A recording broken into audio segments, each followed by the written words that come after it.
in life, there are two types of people. There are dreamers and achievers. And really, the intention is the differentiator. And in this video, I'm going to go over the 7 steps that I've used to transform every aspect of my life, whether it's wealth, family, business, health. Like, this is it. It's the hockey stick stuff. It's the stuff at the bottom that's boring, that's hard, that requires your intention to achieve all the goals and dreams that you have in your life. You know why this matters? I was 7 years old and we lived in Redding, California, which is a small, town up north. There's like 25,000 people in our town. Like, you'd go to the mall and you would see somebody that you knew. So it was like a really cool place to grow up. It was a cool community. And we lived on my grandparents' land. They had 40 acres outside of the city, and we lived in a trailer, but I was super happy because it was dirt. I got to roam. We had bikes. But my dad had this dream of becoming a mechanic. And, I grew up in a blue-collar house, so this was his dream. So he took our entire family and uprooted them and moved to Arizona to go to this mechanic school.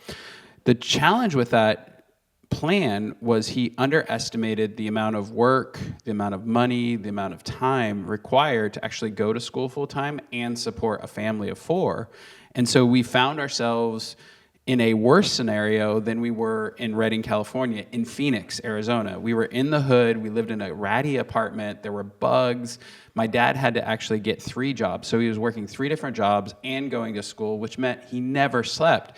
And I remember thinking, like, oh my God, he's got these dreams and he's working hard towards achieving those dreams, but for some reason, it's failing. Like, something's missing. And in my life, I didn't want that experience. I wanted to actually go out, have a dream, achieve it, and feel the sheer joy of just knowing that I can accomplish anything that I set my mind to.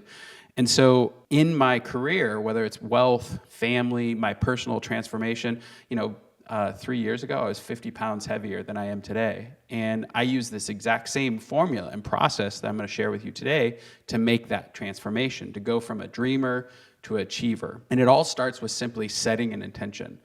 And the mistake with intention is people don't write about it, sit in it, feel it, and really get clear about what this thing would be. So first step is just setting an intention. And what I do for those things are I'll write them out, and then I'll write why I want it, what it would feel like to have, who I need to join me in that intention, what tools I might need, what process I might need to go through, what people in my life have I seen have this thing. Really important side note, this is like a side thing. Good friend of mine growing up in Redding, California, actually, his daughter and I were talking because she wants to start a career in real estate. She's like, I want to talk to Dan. And so I'm chatting with her about and giving her life advice. She's 18, so she's about to go figure out what she wants to do in life. And my advice to her was simply find somebody that already has the life that you want and then spend the day with them. It's a big deal. So in the intention world, what you want to do is find somebody who's already achieved that goal. Find somebody who's already, experienced what it's like to have that achievement in their life, and then ask them questions, live with them, be with them, and really get a sense of what that would feel like and be like to sit in that intention. And you can't do enough work in the upfront piece. You have to think about it. You have to meditate about it. You have to journal about it. You have to write a plan around it. And the simple thing is most people dream, and they're like, oh, I want this thing, or I want this world, but that's not enough. You actually have to get super obsessed with it, meaning you have to know every facet about what that looks like. That is step 1. Step 2 is then once you've set the intention and you have a written plan. See, this is the thing too. Most people are afraid to actually put their intentions in written word. And this is a superpower. And I help managers do this. I help C-level people do this. I was just talking to one of our customers yesterday, and I was like, hey, do you have a written plan for your department? Do you have some version of these are our goals. This is the work that we're gonna do. And he just looked at me like I was crazy. And I find this such an interesting piece about life is that winners, achievers, not only do they set the intention and they do the hard work, but they have a written plan. So get really clear about what your plan is, whether it's weight loss, whether it's building wealth, whether it's building a business, whether it's having a family. You know how many guys out there are like, I want to get married and I want to have a family, and you start looking at their world and looking at actually their intention. You know, my advice for those folks is write out the ideal wife or the ideal spouse for your world. Set the intention. Like, go through a process where you think about every aspect of what you want in a life partner. How do you want it to feel? What do you want vacations to look like? How do you want to raise kids? Where are you going to, is your wife going to work? Is your wife going to, be a professional? Like, what is the world going to look like? And this obsession is like living with that intention. It's like sitting with that intention and actually feeling what it would be like and writing about what it would look like and be like in your life. And it's a big deal. After you've obsessed to the point that you're driving people crazy, like that's the thing that you want. Like you almost want to make shirts, right? You're making shirts with your intentions. You're making experiences where you get to feel and look at other people who have that life and achieve that goal. So after you've gone obsessed, the next thing is to recruit people in your circle to actually be a peer to you. Now, it's really important. Most people look for their friends to be their peer group. They're like, hey, I've got this dream, I have this goal, I've set the intention, I want to tell you about it. The problem or the mistake with that is your friends will likely let you off the hook, meaning your friends aren't the right people to hold you accountable. What you're looking for is someone in your life who cares about you, wants you to win, and doesn't mind confronting you and calling you out if your actions don't align up with your intention. Now that's the big deal, is a trusted peer group or a trusted peer is somebody who's not afraid of hurting your feelings. They're not afraid of calling you out because what you're saying you want in life isn't in line with what you're actually doing in life. And that's a really big deal. So you want to get 3 or 4 of those people, tell them what your goals are, tell them what your intentions are, make sure they're clear about why you want to achieve this, and then ask them to hold you accountable to doing the work. The next thing is the work. And this is my favorite part about the work is people don't understand or plan enough for the work. Meaning, if you want to win in life, there's typically steps involved, right? And I'm just going to use weight loss because it's a very simple one. It's something that you can understand, I can understand. It's very clear. You can't outrun a fork. And so the thing that you want to measure in weight loss is the amount of calories going into your body and the amount of energy or calorie energy going out of your body. Are you exercising? Are you lifting weights? Are you eating the right macros? And the thing about step number 4 is you have to start measuring the things that actually matter. And people screw this up. And I want to make sure that we're clear about this. There are other people who specialize in helping companies grow and scale. There are people who specialize in creating wealth. There are people who specialize in losing weight and working out. And it's your job to go out and find those people and then pick their brain and help you create a system and a process for measuring your daily activity. This is the keystone habit. In weight loss, you can't outrun the fork, meaning you can exercise every day, but if you're eating twice the amount of calories you're supposed to, you're never going to actually lose the weight. You're never going to actually get healthy. And so the important thing about the measurement is that you're measuring the exact right things. And that's the challenge. Most people have goals, they want to achieve them, but they're not measuring the 1 or 2 or 3 things that'll help them in life achieve those goals. The interesting thing about measuring that most people don't understand is that sometimes you're measuring 1 or 2 or 3 things, and then there's some outside factor that actually is affecting your health, and you didn't even think to measure it. And so in this space, the keystone habit or the thing to make sure you're doing is find people who are experts at transforming the thing that you want to transform in your life, and then ask them for the measurements that matter. Ask them to look at your situation, look at what you're trying to achieve. If you went to a wealth advisor and they've never made anybody wealthy, well, that's not a person that you want to listen to. You want to go to the most successful wealth advisor and then ask them how they did it for their other 100 clients and what their focus has been. The other piece is that, like, if you're a wealth advisor and you help families grow wealth, well, most people are just mediocre. Like 99% of people are simply mediocre. So how do you vet that this person is actually an expert? How do you know that they're not just good at talking a sales conversation, or they're just good at marketing, but they're not really good at growing wealth?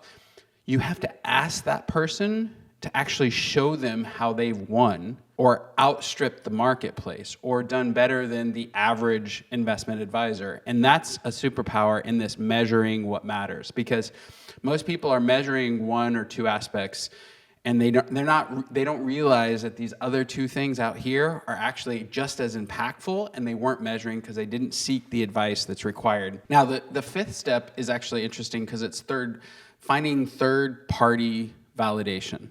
And this is a weird step. Nobody does this, by the way. This is a hack that nobody understands or nobody does. But for instance, if you're trying to transform your wealth, the most important thing you can do is find a wealth advisor and then find third-party stats to validate that wealth advisor is the best option for you. Third-party stats isn't a referral from your friend. It's not, something else. It's actually a rating mechanism that says that the data says he's the best person or she's the best person.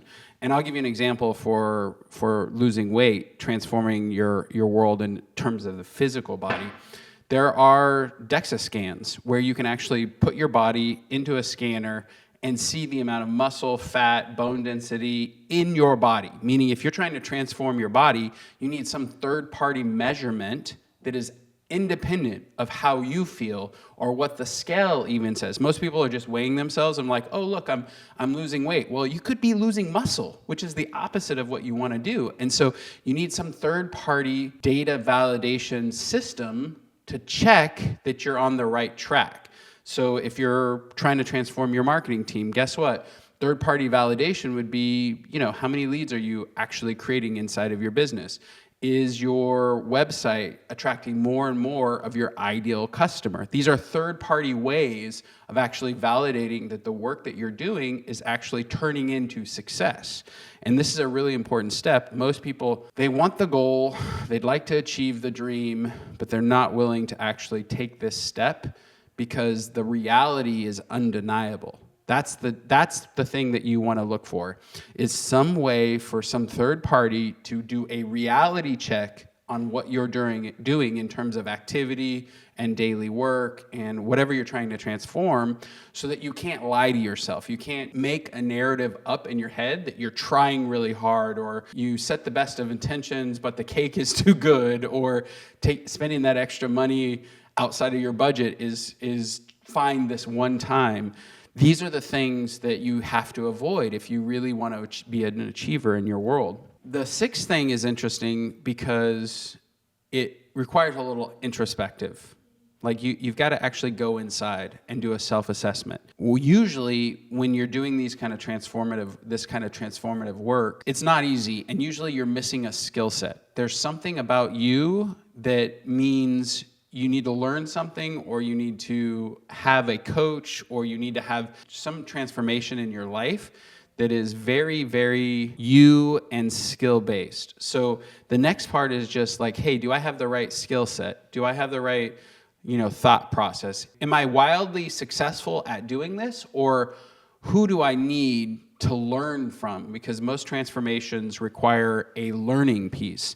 My favorite example, I just got back from a trip to a friend's business, and I was staying at his house, and I opened the refrigerator, and I was looking in the refrigerator, and I'm like, ooh, I don't like any of this food. It's processed, it's got sugar in it, it's not fresh, it's not organic, and I'm like, oh my gosh, I can't eat 90% of the stuff that's in this pantry or in this refrigerator.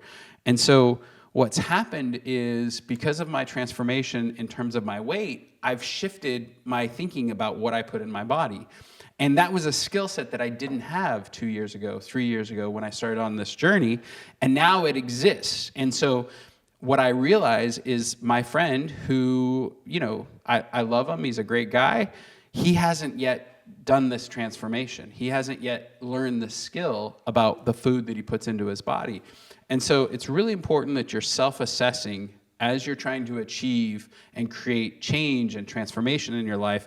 Do I have the skills required, and what do I need to learn? And really thinking through that piece, because you'll set a goal and think it should be easy, and this could be a roadblock. This could be a thing that stops you from achieving the goal, and you don't even realize it because you haven't thought about it. It's in your subconscious, but you're not conscious about the lack of the skill or the lack of learning that's required. So really important roadblock that you can actually avoid with just a little bit of intention and thought and self-assessment. The last thing, and then we'll kind of wrap all these things up, is a realistic time frame. Most people aren't willing to have the kind of patience required to truly transform their lives. And what happens is you're like, okay, I'm going to lose 10 pounds, but I want to do it next month. And you're like, wait, it doesn't work like that. That's not a safe way to do it. You need to lose 1 or 2 pounds a month over 2 years to actually transform.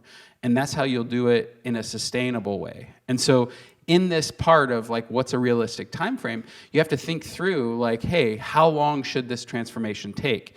And then you have to go get data about other people. Hey, how long did it take you to build wealth? How long did it take you to build a company? How long did it take you to transform your weight? How long did it take you to find a spouse and get married and have kids? And what are some of the lessons that you learned throughout that process? So in this thing, the last piece is just set a realistic time frame. Most marriages fail because of money, but nobody talks about the second cause, which is expectations. Relationships are two people coming together and setting expectations. Like, I want my marriage to be like this. And your spouse is like, well, I want my marriage to be like that. Most people don't talk about those expectations.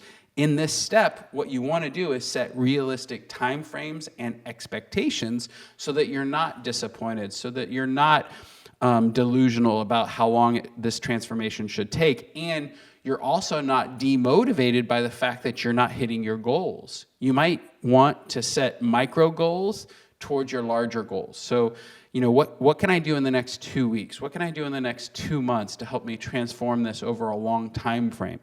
That's the opportunity in step number 7, just set a realistic time frame. What's wild is people won't see this work, meaning you're going to set an intention and you're going to have a win, and there's going to be momentum, meaning you're going to achieve something, and you're like, wow, I did it. Now I'm going to go achieve this thing, and then I'm going to achieve that thing.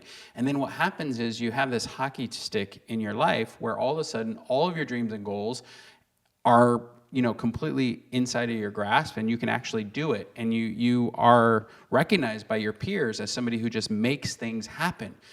And yet nobody talks about the work, the flat part of that hockey stick. Nobody's talking about the bottom part. And this is that work. This is the work for you to actually experience the hockey stick. Everybody wants a hockey stick, but nobody talks about that long 15-year period in order to achieve your goals. Like, what does the work look like? That's what these 7 steps are. The bottom part that you have to go through in order to get that upward swing where you can have anything you want in life, where you're an achiever and you're recognized by your peers. This is the work. It does work. Just do it.